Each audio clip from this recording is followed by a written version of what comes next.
আমরা ব্যক্তি, ব্যক্তি থেকে পরিবার, পরিবার থেকে সমাজ, সমাজ থেকে রাষ্ট্র। তো একটা ব্যক্তি জীবনে বেঁচে থাকার জন্য যেমন থিওরি লাগে, একটা আকিদা, একটা বিশ্বাস লাগে, একটা মতবাদ লাগে, যেটার উপর বিশ্বাস করে আমরা টিকে থাকি, চলি ফিরি, ইসলাম। ঠিক আমাদের সমাজ, আমাদের রাষ্ট্রের জন্য একটা থিওরির প্রয়োজন, যেটার উপর ভিত্তি করে সে টিকে থাকবে। আজকে বাংলাদেশের অবস্থা এমন ভয়াবহ যে বাংলাদেশ যে কোন থিওরির উপর ভিত্তি করে প্রতিষ্ঠিত হয়েছে, বাংলাদেশ যে কি আর বাংলাদেশ যে কাকে বলে, আর বাংলাদেশের ইতিহাস যে কি, তা বাংলাদেশের মানুষ জানে না। বাংলাদেশের যত বড়ই রাজনৈতিক দল হোক আর যত বড়ই ইসলামিক দল হোক, তারা বাংলাদেশের মানুষকে বাংলাদেশের পরিচয় দিতে ব্যর্থ। তারা বাংলাদেশের মানুষকে বাংলাদেশের পরিচয় দিতে ব্যর্থ। তারা বাংলাদেশের মানুষকে বাংলাদেশের পরিচয় দিতে ব্যর্থ। আমরা বাংলাদেশ মানে কি বুঝি? 1971 সালে যে দেশের জন্ম হয়েছে, বাংলাদেশ মানে শেখ মুজিবুর রহমান, বাংলাদেশ মানে জিয়াউর রহমান, বাংলাদেশ মানে শেখ হাসিনা, বাংলাদেশ মানে Khaleda Zia. How can it possible? কিভাবে এটা সম্ভব হতে পারে? শুধু 1971 এবং তারপরেই আমাদের ইতিহাস। একটা জাতিকে যতক্ষণ না আপনি তার মূল ইতিহাসের সাথে সংযুক্ত করবেন, ততক্ষণ পর্যন্ত ওই জাতি মুক্তি পেতে পারে না। ওই জাতির মূল ইতিহাসের সাথে সংযুক্ত করলে সেই জাতি মুক্তি পাবে। আজকে বাংলাদেশের যে ভয়াবহ পরিস্থিতি, রাষ্ট্রীয়ভাবে, সামাজিকভাবে, সেই পরিস্থিতির কারণে আমি প্রয়োজন বোধ করছি সংক্ষিপ্ত পরিসরে হলো মানুষকে পরিচিত করানোর জন্য যে বাংলাদেশটা কি, বাংলাদেশ কাকে বলে, বাংলাদেশের আসল ইতিহাস কি। এই সংক্ষিপ্ত কথা বলে যতটুকু সম্ভব ততটুকুর মধ্যে আমি শেষ করে দিয়ে আমার বক্তব্য শেষ করব ইনশাআল্লাহুল আজিজ। বাংলাদেশ শব্দটার উৎপত্তি মূলত বঙ্গ থেকে। যেমন বঙ্গোপসাগর, আমরা বলি না বঙ্গোপসাগর, সেই বঙ্গ শব্দটা থেকে বাংলাদেশের উৎপত্তি। বঙ্গ কে ছিল, এটা নিয়ে ঐতিহাসিকদের মধ্যে বিরাট মতভেদ আছে। তবে একদল ঐতিহাসিকের শক্ত এবং মজবুত দাবি যে নূহ আলাইহিস সালাতু ওয়াস সালামের একজন ছেলে সাম অথবা হাম, তার একজন ছেলে হিন্দ এবং তার একজন ছেলে বং, সেই ছেলে এই অঞ্চলে বসবাস করত, তথা নূহ আলাইহিস সালাতু ওয়াস সালামের চতুর্থ বা পঞ্চম পর্যায়ের কোনো একজন ছেলের নাম ছিল বং, যে এই অঞ্চলে বসবাস করত এবং তার যারা বংশধর তারা এই অঞ্চলে বসবাস করত, তাদেরকে ইতিহাসে বং বলে পরিচিত করা হয়েছে। ইসলাম আসার আগে বাংলাদেশে বা এই বঙ্গদেশে ইসলাম আসার আগে এই অঞ্চলগুলোতে যারা ইতিহাস পড়েন তারা দেখবেন আর্য এবং দ্রাবিড়, এখানকার আদিবাসী, আমার সংক্ষিপ্ত পড়াশোনায় দ্রাবিড়রা হচ্ছে এখানকার আদিবাসী, যারা কোনো মূর্তি পূজা করতো না, যারা কোনো বুত পূজা করতো না, যাদের মধ্যে তাওহীদের গন্ধ পাওয়া যেত, তারা হচ্ছে দ্রাবিড়। আর আর্যরা ইরান তুরান থেকে পরবর্তীতে এসেছে, যারা হিন্দু, যারা ব্রাহ্মণ, তারা হচ্ছে এদের অন্তর্ভুক্ত। তারা এই সমস্ত তাওহীদবাদী দ্রাবিড়দেরকে ম্লেচ্ছ, জবন, ঘৃণার পাত্র মনে করত এবং তাদের ইতিহাস বইগুলোতে এই জিনিসগুলো উল্লেখ করা আছে। আমি অত বিস্তারিত আলোচনায় যাচ্ছি না, বিস্তারিত আলোচনা করলে অনেক সময় লাগবে। 1203 খ্রিস্টাব্দে ইখতিয়ার উদ্দিন মোহাম্মদ বিন বখতিয়ার খিলজি, যিনি কুতুবউদ্দিন আইবেক, যার নামে ভারতে কুতুব মিনার আছে, সেই কুতুবউদ্দিন আইবেকের একজন নির্ধারিত বা নিযুক্ত সেনাপতি ছিলেন ইখতিয়ার উদ্দিন মোহাম্মদ বিন বখতিয়ার খিলজি। তিনি বর্তমান ভারতের নদিয়া জেলায় যে গৌড় রাজ্য স্থাপিত ছিল সেটা জয় করেন এবং সেটা জয় করে মালদাহ মুর্শিদাবাদ হয়ে বাংলাদেশের বর্তমান জেলা বরেন্দ্র যে অঞ্চলগুলো আছে, সেই বরেন্দ্র অঞ্চলগুলোর একটা জেলা হচ্ছে রাজশাহী, সেই রাজশাহী দিয়ে প্রবেশ করে রংপুর, দিনাজপুর দিয়ে বের হয়ে তিব্বত পর্যন্ত অভিযান পরিচালনা করে। চীনের তিব্বত সীমান্ত পর্যন্ত ইখতিয়ার উদ্দিন মোহাম্মদ বিন বখতিয়ার খিলজি অভিযান পরিচালনা করেছিলেন। তিব্বত সীমান্তে তিনি যুদ্ধে পরাজয় বরণ করে সেখান থেকে ফিরে এসে বর্তমান ভারতের দক্ষিণ দিনাজপুর, বর্তমান ভারতে দুইটা দিনাজপুর আছে, উত্তর দিনাজপুর আর দক্ষিণ দিনাজপুর। দক্ষিণ দিনাজপুর একটা জায়গা আছে এখনো, দেবকোট, সেই দেবকোট নামক জায়গায় ইখতিয়ার উদ্দিন মোহাম্মদ বিন বখতিয়ার খিলজির মৃত্যু হয় রাহিমাহুল্লাহ। তিনি সেখানে মৃত্যুবরণ করেন। তার মাধ্যমে বঙ্গ যে এলাকা, বাংলাদেশ যে এলাকা, সেই এলাকাতে ইসলাম প্রচারিত হয়, মানুষ ইসলামের দিকে আসতে থাকে। তার মৃত্যুর পরে আজ পর্যন্ত অদ্যাবধি ইসলামী শাসন এবং হুকুমত থাকলেও 3 থেকে 4টা ট্র্যাজেডি এই অঞ্চলের, আমি ভারত অঞ্চলের ইতিহাস বলছি না, বঙ্গ অঞ্চলের, যেটা বাংলাদেশ যেটাকে বলা হচ্ছে সেই অঞ্চলের ইতিহাস বলছি। এই অঞ্চলের মানুষজন 3 থেকে 4টা ট্র্যাজেডির মুখোমুখি হয়। ইখতিয়ার উদ্দিন মোহাম্মদ বিন বখতিয়ার খিলজির পরে খিলজিরা এদেশ চালিয়েছে, তুঘলকরা চালিয়েছে, মোঘলরা চালিয়েছে, আর স্বাধীন সুলতানি শাসন আমল, এটা একটা ইতিহাসের অংশ। স্বাধীন সুলতানি শাসন আমল কাদেরকে বলা হয়? যারা দিল্লির অধীনস্থ না থেকে, দিল্লি থেকে মোঘলরা কেন্দ্রীয় শাসন ব্যবস্থা পরিচালনা করত, বা তার আগে আরও যারা পরিচালনা করত, যারা দিল্লির অধীনস্থ না থেকে বাংলাদেশকে স্বাধীনভাবে পরিচালনা করত, তাদের আমলটাকে বলা হয় স্বাধীন সুলতানি আমল। তো এই দীর্ঘ সময়ে 4টা ট্র্যাজেডি মুসলমানদের উপর এসেছে এই অঞ্চলের, এই বাংলাদেশের। তার মধ্যে একটা হচ্ছে রাজা গণেশ। ইখতিয়ার উদ্দিন মোহাম্মদ বিন বখতিয়ার খিলজির পরে 150-200 বছর যাবৎ এদেশের মুসলমানেরা খুব ভালো ছিল, দিন ধর্ম ইসলাম মানা, পালন করা, প্রচার করা খুব সুন্দর চলত। রাজা গণেশ ছিল বাংলাদেশের দিনাজপুরের একজন জমিদার। সে হিন্দুত্ববাদী যে কট্টরপন্থী আছে তাদের উত্থানের একটা চেষ্টা নিয়ে তৎকালীন যারা মুসলমানদের বাদশা ছিল তাদের উপর নিজেদের প্রভাব বিস্তার করত, ক্ষমতা দখল করে নেয়। যখন ক্ষমতা দখল করে নেয় তখন ইতিহাস বলছে যে তখন একজন আলেম বাংলাদেশে বসবাস করতেন যার নাম কুতুবে আলম। তিনি জৌনপুরের সুলতান ইব্রাহিম শারকি রাহিমাহুল্লাহকে আহ্বান জানান বাংলাদেশের মুসলমানদেরকে উদ্ধার করার জন্য। তখন তিনি সেনাবাহিনী নিয়ে যখন রওনা হন তখন এই হিন্দু রাজা গণেশ এই আলেম কুতুবে আলমের নিকটে এসে বলে, আপনি যা বলবেন তাই মেনে নেব। তখন কুতুবে আলম তাকে শর্ত দেয় যে তুমি মুসলমান হয়ে যাও, তাহলে তোমার রাজত্ব আমরা গ্রহণ করব, না হলে গ্রহণ করব না। তখন রাজা গণেশ নিজে মুসলমান না হয়ে তার সন্তান যদু, যাকে মুসলমান করে নাম রাখা হয়েছিল জালালউদ্দিন, তাকে মুসলমান করে তাকে ক্ষমতায় বসায়। তখন এই ইব্রাহিম শারকি ফিরে যায়, এবং ইব্রাহিম শারকি ফিরে যাওয়া মাত্রই, তার সেনাবাহিনী ফিরে যাওয়া মাত্রই এই রাজা গণেশ পুনরায় তার সন্তানকে ক্ষমতা থেকে হটিয়ে নিজে ক্ষমতা দখল করে, এবং 7 থেকে 10 বছর যাবৎ এই বাংলাদেশের মুসলমানদের উপর হিন্দুরা কঠিন থেকে কঠিনতর অত্যাচার পরিচালনা করে। এটা গেল একটা ট্র্যাজেডি। 2 নম্বর ট্র্যাজেডি, এই ইতিহাস আপনাদের একটু হলেও জানা থাকতে হবে, সংক্ষিপ্ত হলেও। সেটা হচ্ছে আলাউদ্দিন হোসেন শাহ। তিনি একজন রাজা ছিলেন, এই অঞ্চলে পরিচালনা করতেন রাজ্য। তার সময় দ্বিতীয় ট্র্যাজেডি শুরু হয়। সেটা কি?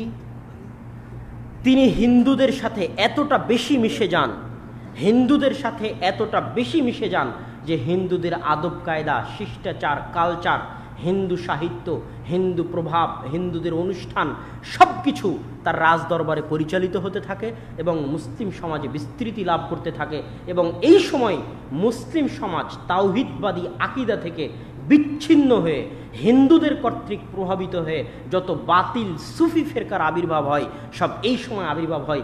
শ্রী চৈতন্যের মতবাদে প্রভাবিত হয়ে যত সুফিবাদী জঘন্য বাতিল ফেরকা, সব মুসলমানদের মধ্যে হিন্দুয়ানি সংস্কৃতি খুব ব্যাপকভাবে রাষ্ট্রীয় সহযোগিতায় প্রবেশ করে। এটা গেল দ্বিতীয় ট্র্যাজেডি। তৃতীয় ট্র্যাজেডি বাদশাহ আকবর। বাদশাহ আকবর মাত্র 12-13 বছর বয়সে ক্ষমতায় আরোহণ করে। সে একজন অশিক্ষিত জাহেল মূর্খ ছিল, যার জ্ঞানহীনতা এবং মূর্খতার কারণে পরবর্তীতে চিরস্থায়ীভাবে মুসলমানেরা ভারত উপমহাদেশের ক্ষমতা হারিয়ে ফেলে। এই বাদশাহ আকবর তিনি একজন হিন্দু মহিলাকে বিবাহ করেন, যোধাবাই নামে একজন হিন্দু মহিলা, এবং তার রাজদরবারে হিন্দু সকল পূজা, মা দুর্গা, মা কালী, সকল কিছুর পূজা শুরু হয়। নতুন ধর্ম তিনি মানুষের সামনে নিয়ে আসেন, যেই ধর্মের নাম দেন দ্বীনে ইলাহি, যেই ধর্মের মধ্যে হিন্দু আর মুসলমান 2 ধর্মের মিশ্রণ ঘটানো হয়, এবং এর একটা বিরাট দীর্ঘস্থায়ী প্রভাব ভারত উপমহাদেশ এবং বাংলাদেশে থেকে যায়, যার ফলশ্রুতিতে পরবর্তীতে চিরস্থায়ীভাবে ভারত উপমহাদেশে মুসলমানেরা তাদের 600-700 বছরের গৌরবময় ক্ষমতা হারিয়ে ফেলে। তাহলে একটা ট্র্যাজেডি রাজা গণেশ, একটা আলাউদ্দিন হোসেন শাহ, আর একটা বাদশাহ আকবর। আর শেষ চতুর্থ ট্র্যাজেডি হচ্ছে ব্রিটিশরা। ইস্ট ইন্ডিয়া কোম্পানি যখন এই ভারত উপমহাদেশে আসে তখন তাদের বিজয় অভিযান শুরুই হয় বাংলাদেশ থেকে। মুর্শিদাবাদ এবং যে পশ্চিমবঙ্গের যে অঞ্চল, যেটা আসলে বাংলাদেশের মধ্যে আসা উচিত ছিল, 80-90% মুসলমান বসবাস করে, সেই মুর্শিদাবাদ থেকেই বাংলাদেশে শাসন, মুসলমানদের শাসনের পতন থেকেই সারা ভারত উপমহাদেশে মুসলমানদের শাসনের পতনের শুরু হয়। এই পতনের পর থেকে যে একটা লম্বা ইতিহাস, এই ইতিহাসটুকু আমাদেরকে মনে রাখতে হবে। যখন ভারত উপমহাদেশ ইস্ট ইন্ডিয়া কোম্পানি ব্রিটিশরা দখল করে নেয়, তখন সর্বপ্রথম আব্দুল আজিজ মুহাদ্দিস দেহলভী রাহিমাহুল্লাহ এই ভারতকে দারুল কুফর, দারুল হারব বলে ফতোয়া দেন এবং তার ছাত্র শাহ ইসমাইল শহীদ 25,000 হাদিসের হাফেজ এবং সৈয়দ আহমদ বেরলভী, আল্লাহ সুবহানাহু ওয়া তাআলা তাদেরকে শহীদ হিসেবে কবুল করুক, আল্লাহুম্মা আমিন।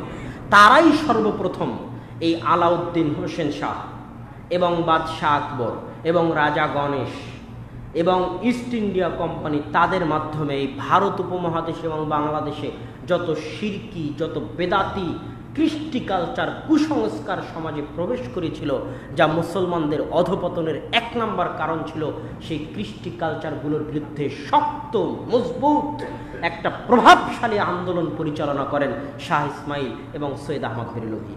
তার লেখা বই আপনারা পড়তে পারেন, তাকবিয়াতুল ঈমান। ভারত উপমহাদেশে তাওহীদের উপর, আমরা তো আজকে মুহাম্মদ বিন আব্দুল ওয়াহাব রাহিমাহুল্লাহর কিতাবুত তাওহীদ এই বইয়ের নাম জানি, কিন্তু শাহ ইসমাইল রাহিমাহুল্লাহর তাকবিয়াতুল ঈমান এই বইয়ের নাম জানি না। ভারত উপমহাদেশে তাওহীদের উপর, শিরকের বিরুদ্ধে এত কঠোর এবং মজবুত লেখনী ভারতের মতো শিরকের আড্ডায় বসে থেকে লেখার সাহস তার আগে কেউ দেখাননি। সেই বইয়ে তিনি তাকলিদের বিরুদ্ধে, শিরকের বিরুদ্ধে বোমা, পারমাণবিক বোমা নিক্ষেপ করেছেন। তাযকিরুল ইখওয়ান তার লেখা বই, নূরুল আইনাইন ফি ইসবাত রাফইল ইয়াদাইন, এগুলো সব শাহ ইসমাইল রাহিমাহুল্লাহর লেখা বই। তিনি কোরআন এবং সহিহ হাদিসের সঠিক প্রচার মানুষের মধ্যে দিতে লাগলেন। 1831 সালের 6 মে বালাকোটের ময়দানে তারাই সর্বপ্রথম যারা ব্রিটিশদের বিরুদ্ধে জিহাদের ঘোষণা দিয়েছিলেন। আজকে যারা আমাদেরকে বলে যে আহলে হাদিসরা হচ্ছে ইংরেজদের গোলাম, বলে না, এরা হচ্ছে হয় জ্ঞানপাপী অথবা অজ্ঞ। জ্ঞানপাপী মানে জানে কিন্তু গোপন রাখে, মিথ্যা বলে। আর একটা হচ্ছে জানেই না, ইতিহাসই জানে না। এরা ইতিহাস জানবে কি করে? এদের নিকটে ইতিহাস খুব বেশি 1971 সাল পর্যন্ত, তার আগের কোনো ইতিহাস এরা জানেই না। অথচ বাংলাদেশকে তারা আগের সাথে সংযুক্ত করতে হবে। বাংলাদেশটা কি, কোথা থেকে এসেছে, সেটার সাথে সংযুক্ত করতে হবে বাংলাদেশকে, তাহলে বাংলাদেশ তার সঠিক রাস্তা খুঁজে পাবে। শাহ ইসমাইল রাহিমাহুল্লাহ এবং সৈয়দ আহমদ বেরলভী রাহিমাহুল্লাহ, তারা যে শিরক বিদআত বিরোধী এবং ব্রিটিশদের বিরোধী যে আন্দোলন শুরু করেছিলেন, পরবর্তীতে সৈয়দ বেলায়েত আলী এবং এনায়েত আলী তারা এই আন্দোলনকে আরও সামনে এগিয়ে নিয়ে যান। আজকে মাওলানা সানাউল্লাহ অমৃতসরী রাহিমাহুল্লাহ তার আখবারে আহলে হাদিস পত্রিকার মধ্যে লিখতেছেন, আমি যখন মুর্শিদাবাদ গেলাম তখন মুর্শিদাবাদে এত সহি আকিদার মানুষ, আমি আশ্চর্য হলাম যে সারা ভারতে অন্য কোনো জেলায় এত সহি আকিদার মানুষ খুঁজে পাওয়া মুশকিল আছে। ঠিক রাজশাহী, চাঁপাইনবাবগঞ্জে মোটামুটি মানুষের মধ্যে সহি আকিদা আছে, কবর পূজা, মাজার পূজা এগুলো একটু কম। যুগের ক্ষেত্রে তো সব কিছু বিকৃত হতে থাকে, কিন্তু এই যে কম থাকাটা, এটার পিছনে কারণ কি? তখন তিনি তার বই লিখছেন যে মাওলানা এনায়েত আলী, মাওলানা বেলায়েত আলী তারা এই অঞ্চলগুলোতে 12 বছর শিরক বিদআতের বিরুদ্ধে দ্বীনের দাওয়াত দিয়েছেন, তাদের প্রভাব এখনো থেকে গেছে। সম্মানিত উপস্থিতি, তারপরে আস্তে আস্তে তারা যে জিহাদের সূচনা করলেন ব্রিটিশদের বিরুদ্ধে 1947 সালে, সেটা দেশ ভাগের মাধ্যমে সামনে আসলো। এই জন্য আমি বলি যে শাহ ইসমাইল রাহিমাহুল্লাহ এবং সৈয়দ আহমদ বেরলভী রাহিমাহুল্লাহর স্বপ্ন পূরণ হয়নি। কি হয়নি? স্বপ্ন পূরণ হয়নি। তারা কি স্বপ্ন দেখেছিলেন? মুসলমানেরা যে রাজত্ব হারিয়েছে সেই রাজত্ব পুনরায় ফিরে পাওয়া। ব্রিটিশরা কাদের নিকট থেকে ক্ষমতা দখল করেছে? কাদের নিকট থেকে ক্ষমতা দখল করেছে ব্রিটিশরা? মুসলমানদের নিকট থেকে ক্ষমতা দখল করেছে। তাহলে আসল স্বাধীনতা তখনই আসবে যখন সমগ্র ভারতের ক্ষমতায় কারা থাকবে? মুসলমানেরা থাকবে। সহজ বিষয়, কথা আমি বুঝাতে পারিনি? যাদের নিকট থেকে ক্ষমতা দখল করা হয়েছে, কাদের নিকট থেকে? সমগ্র ভারতে একচ্ছত্র আধিপত্য ছিল মুসলমানদের। আর যখন ক্ষমতা ছাড়া হলো তখন মুসলমানদের জন্য কিছুই নাই। পূর্বে একটা ছোট্ট দেশ, পশ্চিমে একটা ছোট্ট দেশ, কিছুই নাই, লাশাই। তাহলে শাহ ইসমাইল রাহিমাহুল্লাহ বা স্বাধীনতা আন্দোলনের স্বপ্ন পূরণ হয়নি, এটাই ঠিক। আজকেও যে লাল কেল্লায় পতাকা উড্ডীন করা হয় ভারতের, সেই লাল কেল্লা মুসলমানদের তৈরি করা। এখানেই মোগল আমলে পতাকা উত্তোলন হতো মুসলমানদের, সেখানেই আজ ভারতের পতাকা উত্তোলন হয়। আজকের কুতুব মিনার, আজকের দিল্লির জামে মসজিদ, সব কিছুতে অলি গলিতে মুসলমানদের সেই শাসন ব্যবস্থার ছাপ আছে। সম্মানিত উপস্থিতি, আমি আমার আলোচনার শেষে পৌঁছে যাচ্ছি। 1905 সালে এবং 1911 সালে, 1905 সালে বঙ্গভঙ্গ হয়। এই ছোট্ট ইতিহাসটুকু আপনারা মনে রাখবেন। 1905 সালে যখন বঙ্গভঙ্গ করা হয়, তখন বঙ্গভঙ্গ মানে পশ্চিমবঙ্গ থেকে পূর্ববঙ্গকে আলাদা করা হয়।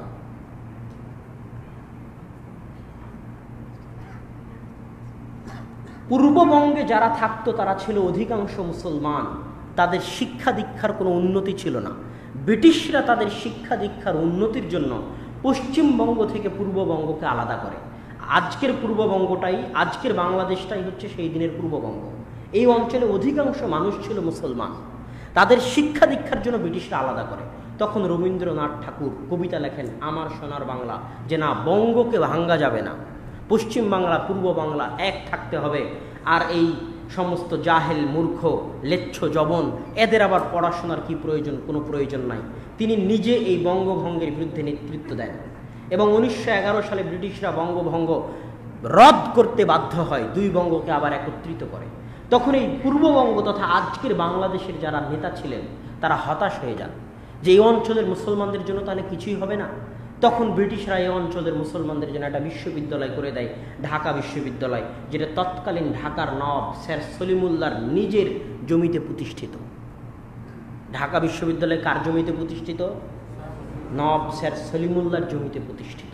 আর সে ঢাকা বিশ্ববিদ্যালয়ে কোনোদিন সলিমুল্লাহ নাম উচ্চারিত হয় না, নাম উচ্চারিত হয় তারই যে ঢাকা বিশ্ববিদ্যালয় প্রতিষ্ঠা করার বিরোধিতা করেছিল। তার মানে এই জাতি ইতিহাস জানে না, ইতিহাস সম্পর্কে অজ্ঞ। বাংলাদেশটা কি, কাকে বলে, এটা তাকে বুঝতে হবে, এটা ইতিহাস থেকে জানতে হবে। যখন 1947 সালে পাকিস্তান আলাদা হলো, ভারত আলাদা হলো, তখনই পূর্ববঙ্গ তথা আজকের বাংলাদেশ কেন পাকিস্তানের সাথে গেল? কেন? কাশ্মীর যদি ভারতের সাথে থাকতে পারে, এই পূর্ববঙ্গ কেন ভারতের সাথে থাকেনি? এই প্রশ্নের উত্তর দিতে হবে, জাতিকে খুঁজতে হবে। শেরে বাংলা একে ফজলুল হক, হোসেন শহীদ সোহরাওয়ার্দী, শেখ মুজিবুর রহমানের অসমাপ্ত আত্মজীবনী, যারাই রাজনীতি সম্পর্কে সচেতনতা অর্জন করতে চান তাদেরকে বলবো শেখ মুজিবুর রহমানের অসমাপ্ত আত্মজীবনী বইটা পড়বেন। সেই বইয়ে তিনি লিখেছেন কিভাবে তিনি আলাদা পাকিস্তান করার জন্য শেরে বাংলা একে ফজলুল হক এবং হোসেন শহীদ সোহরাওয়ার্দীর অধীনে থেকে তাদের কর্মী হয়ে কলকাতা ইসলামিয়া কলেজের ছাত্র হয়ে পাকিস্তানের পক্ষে কিভাবে তিনি আন্দোলন করেছেন, যেন বাংলাদেশের মুসলমানদেরকে ভারতের অধীনে এসে হিন্দুদের কর্তৃক নির্যাতিত হতে না হয়, বরং যেন বাংলাদেশের মুসলমানেরা একটা আলাদা স্বাধীন দেশ পায় পাকিস্তানের সাথে গিয়ে। তার জন্য যে আন্দোলন শেখ মুজিবুর রহমান, হোসেন শহীদ সোহরাওয়ার্দী আর শেরে বাংলা একে ফজলুল হকের সাথে থেকে করেছেন, তা তিনি অসমাপ্ত আত্মজীবনীতে লিখেছেন। আর আজকে বলা হচ্ছে ধর্মনিরপেক্ষতাবাদ হচ্ছে বাংলাদেশের মতবাদ, অসাম্প্রদায়িকতা হচ্ছে বাংলাদেশের মতবাদ। এই সারা তারা বাংলাদেশকে গলা টিপে হত্যা করতে চায়, বাংলাদেশের থিওরিকে, যেটা বাংলাদেশের জীবন, যেটার উপর ভিত্তি করে বাংলাদেশ প্রতিষ্ঠিত হয়েছে, সেটাই ইসলাম, সেটাই মুসলমান। এখানে কোনো ধর্মনিরপেক্ষতাবাদকে ভিত্তি করে, কোনো অসাম্প্রদায়িকতাকে ভিত্তি করে বাংলাদেশ প্রতিষ্ঠা করা হয়নি। সম্মানিত উপস্থিতি, বাংলাদেশ হচ্ছে শেরে বাংলা একে ফজলুল হকের বাংলাদেশ, বাংলাদেশ হচ্ছে হোসেন শহীদ সোহরাওয়ার্দীর বাংলাদেশ, বাংলাদেশ হচ্ছে মৌলানা ভাসানীর বাংলাদেশ, বাংলাদেশ হচ্ছে নওয়াব স্যার সলিমুল্লাহর বাংলাদেশ, বাংলাদেশ হচ্ছে নওয়াব সিরাজউদ্দৌলার বাংলাদেশ, বাংলাদেশ হচ্ছে ইখতিয়ার উদ্দিন মোহাম্মদ বিন বখতিয়ার খিলজির বাংলাদেশ। বাংলাদেশে যদি বিমানবন্দর হয় তাহলে ইখতিয়ার উদ্দিন বখতিয়ার খিলজির নামে বিমানবন্দর হতে হবে। তিনি বাংলাদেশে প্রথম ইসলাম নিয়ে এসেছেন। বাংলাদেশকে তার ইতিহাসের সাথে সংযুক্ত করতে হবে। শেখ মুজিবুর রহমান আর জিয়াউর রহমান ওই ইতিহাসের সিলসিলার একটা কড়ি মাত্র। আর বাংলাদেশের সব রাজনৈতিক দল, সাধারণ মানুষও তাদেরকে নিয়ে ব্যস্ত। যারা এক একটু দুই একটা কথা বলে, তারাও বাংলাদেশের মানুষের সামনে বাংলাদেশের জন্ম যে ভিত্তি সেটা পেশ করতে পারে না। আমি আজকে আমার বক্তব্যের শেষে আল্লামা ইকবাল রাহিমাহুল্লাহর একটা কবিতা বলে শেষ করতে চাই, যদিও অনেক কিছুই বলার ছিল, কিন্তু সেগুলো বলার মতো আসলে সময় এখানে নাই। আরেকটা কথা বলি, বাংলাদেশ অতি সম্ভাবনাময় একটি দেশ। মোঘল আমলে সারা পৃথিবীর 12% জিডিপি, উন্নয়ন, উন্নতি, উৎপাদন সারা পৃথিবীর 12% উৎপাদন মোঘল আমলে বাংলাদেশ থেকে হতো, যেটা তৎকালীন ইউরোপের চেয়েও বেশি ছিল। এত উর্বর, এত নদীমাতৃক। আগামীতে যদি কোনোদিন তৃতীয় বিশ্বযুদ্ধ হয়, তাহলে পানি নিয়ে তৃতীয় বিশ্বযুদ্ধ হবে। আর বাংলাদেশকে আল্লাহ সুবহানাহু ওয়া তাআলা অফুরন্ত পানি দিয়েছেন, হাজার হাজার নদী দিয়েছেন, যে নদীগুলোকে গলা টিপে হত্যা করা হচ্ছে বিভিন্ন বাঁধ দিয়ে, বিভিন্ন কিছু দিয়ে, কিন্তু আমরা অসচেতন। সেগুলো বলার সময় নেই। আল্লামা ইকবালের একটি কবিতা বলে আজকের সংক্ষিপ্ত বক্তব্য এখানেই শেষ করছি। আল্লামা ইকবাল রাহিমাহুল্লাহ বলছেন যে পৃথিবীতে নতুন খোদার তৈরি হয়েছে, নতুন খোদার আবির্ভাব হয়েছে। যেমন একটা খোদা হচ্ছে টেকনোলজি। আরে যার টেকনোলজি আছে সেই আগে, যার টেকনোলজি নাই তার সাথে কেউ পারবে না। আমেরিকার এত টেকনোলজি আছে, চীনের এত টেকনোলজি আছে, আমাদের নাই, আমরা পারবো না। অথচ গত কয়েকদিন আগে প্রমাণ হয়ে গেল আফগানিস্তানের মাটিতে যে টেকনোলজি ছাড়াও যারা টেকনোলজির বাপ, তাদেরকে মাথা নত করতে, আত্মসমর্পণ করতে, পালিয়ে যেতে টেকনোলজি ছাড়া একদল মানুষ বাধ্য করতেছে। সম্মানিত উপস্থিতি, তো আল্লামা ইকবাল বলতেছেন নতুন নতুন খোদার তৈরি হয়েছে। তার মধ্যে একটা খোদা হচ্ছে ওয়াতান, মাতৃভূমির পূজা করা। কি তো বলে, আমি পাঞ্জাবি, আমি বিহারি, আমি বাঙালি, তুমি পাকিস্তানি, আমি আফগানি, আমি তুর্কি, তুমি সৌদি। এটা বর্তমান মুসলিম বিশ্বের সবচেয়ে বড় সমস্যা। বর্তমান মুসলিম বিশ্বের সবচেয়ে বড় সমস্যা। আজ যদি রাসূল সাল্লাল্লাহু আলাইহি ওয়াসাল্লাম বেঁচে থাকতেন, তাহলে আল্লাহ রাসূল যে বিদায় হজ্জের মাঠে বলেছিলেন লা ফাজদালিল আরাবি আলাল আজম, যে আরবদের কোনো সম্মান নাই আজমদের উপরে, সবাই সমান, তাহলে আজকে আল্লাহ রাসূল বলতেন লা ফাজদালিল বাঙ্গালি আলাল পাকিস্তানি ওয়ালা পাকিস্তানি আলা বাঙ্গালি ওয়ালা তুর্কি আলা সৌদি ওয়ালা সৌদি আলা তুর্কি। কারো সম্মান, কারো মর্যাদা কারো উপর নাই, সবাই মুসলমান। আজকে যদি আল্লাহ রাসূল বেঁচে থাকতেন এই হাদিস বলতেন। সম্মানিত উপস্থিতি, এই যে মাতৃভূমিকে কেন্দ্র করে যে মুসলমানদের মধ্যে দেশ ভাগ হয়ে আলাদা আলাদা, এই যে জাতীয়তাবাদীর জঘন্য মতবাদ, এটাকে আল্লামা ইকবাল বলতেছে এটা নতুন খোদা। তা আল্লামা ইকবাল ইন তাজা খোদাও মে বড়া সবসে ওয়াতান হ্যায়। এই যত নতুন খোদার আবির্ভাব হয়েছে তার মধ্যে সবচেয়ে বড় খোদা হচ্ছে মাতৃভূমি। বাজু তেরা তাওহীদ কি কুওয়াত সে কবি হ্যায়। হে মুসলমান, তোর সবচেয়ে বড় শক্তি হচ্ছে তাওহীদ। তোর বাহু তাওহীদের শক্তিতে বলিয়ান। ইসলাম তেরা দেশ হ্যায়, তু মুস্তাফা ভি হ্যায়। তোর কোনো দেশ নাই, তোর দেশ হচ্ছে ইসলাম। আর তুই বাঙালিও নস, পাকিস্তানিও নস, হিন্দিও নস, তুই হচ্ছিস মুস্তাফা বি মুহাম্মাদি। সম্মানিত উপস্থিতি, আল্লাহ সুবহানাহু ওয়া তাআলা আমাদেরকে সঠিকটা বুঝার এবং মানার তৌফিক দান করুক। আল্লাহুম্মা আমিন। ওয়া আখিরু দাওয়ানা আনিল হামদুলিল্লাহি রাব্বিল আলামিন। আসসালামু আলাইকুম।